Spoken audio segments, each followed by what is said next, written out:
Bora lá, vamos direto ao ponto. Hoje a gente vai mergulhar de cabeça no oitavo princípio da filosofia de sucesso de Napoleon Hill, a persistência. Sabe aquela qualidade que separa quem só sonha de quem realmente alcança? Aquela chama interna que simplesmente se recusa a apagar? É disso que estamos falando. Vamos entender como essa força funciona na prática. E, para começar, nada melhor para ilustrar o poder da persistência e, claro, o preço de não ter do que uma história real lá da época da Corrida do Ouro. Uma lição que, literalmente, vale milhões. Imagina a cena. Hugh Darby e o tio dele totalmente contagiados pela febre do ouro. Eles apostam tudo, vão para o Colorado, começam a cavar e... bingo! Encontram uma veia de minério, brilhando. A riqueza parecia certa, parecia inevitável. Mas aí, do mesmo jeito que a sorte apareceu, ela parece que sumiu. O veio de ouro desapareceu, simplesmente sumiu. E aí começa o desespero, né? Eles cavam mais, furam para todo lado, mas nada. A frustração foi crescendo, até que eles tomaram a decisão, chega, acabou, e desistiram de tudo. É aqui que a história dá uma virada trágica.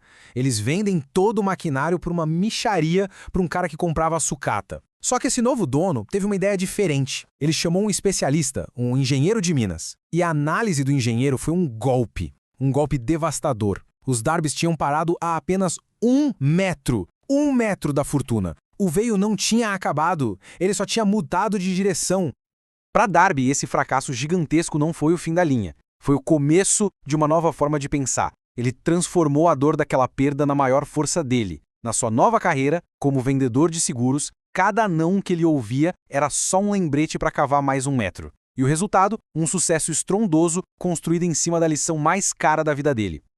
A história do Darby mostra exatamente o que está em jogo, né? Ela nos leva direto para o coração do princípio que a gente está analisando hoje. Mas afinal, o que define essa força?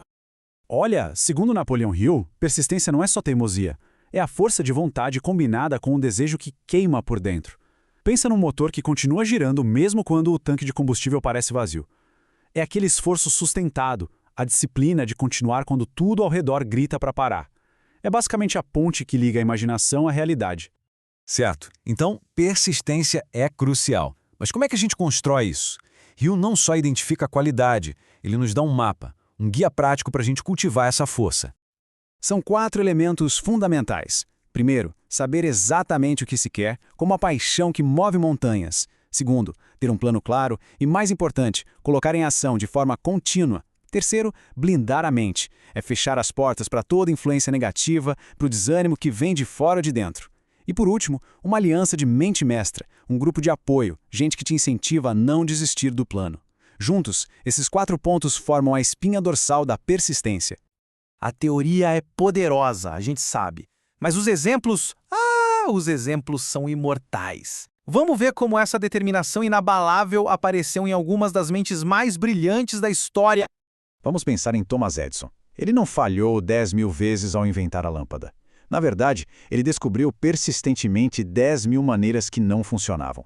Cada erro não era um fracasso, era um dado novo, um passo a menos dentro do labirinto que levaria à solução. Isso é a persistência como método científico. E essa recusa em aceitar derrota também moveu outro gigante. Quando Henry Ford decidiu que ia construir o motor V8, os engenheiros dele disseram que era impossível. A resposta dele foi simples: façam mesmo assim. Ele não negociava com a palavra impossível. A persistência dele não só dobrou a engenharia da época, mas revolucionou uma indústria inteira. E essa força não pertence só aos grandes nomes da indústria, não. O próprio Darby conta a história de uma menininha que foi enfrentar o tio dele, um homem super intimidador, por causa de 50 centavos. Ele gritou, se recusou, mas ela não arredou o pé. Apenas olhou firme para ele e repetiu: "A minha mãe vai ter esse dinheiro." A determinação dela era tão pura, tão inabalável, que o homem ficou chocado e cedeu. É a prova de que a persistência, na sua essência, é uma força universal. Todas essas histórias, da mina de ouro à lâmpada elétrica, apontam por uma verdade muito profunda sobre o que a gente costuma chamar de fracasso. No fundo, é tudo uma questão de perspectiva. E aqui está a grande virada de chave. Para o Hill, não existe fracasso definitivo, só existe derrota temporária. E dentro de cada derrota, de cada obstáculo, tem uma lição, uma oportunidade, a tal semente de um benefício equivalente. A persistência é a ferramenta que nos permite aguentar essa derrota temporária por tempo suficiente para a gente encontrar essa semente, plantar e no fim colher a vitória. Isso tudo nos leva a uma reflexão final. A persistência não é um dom, é uma decisão.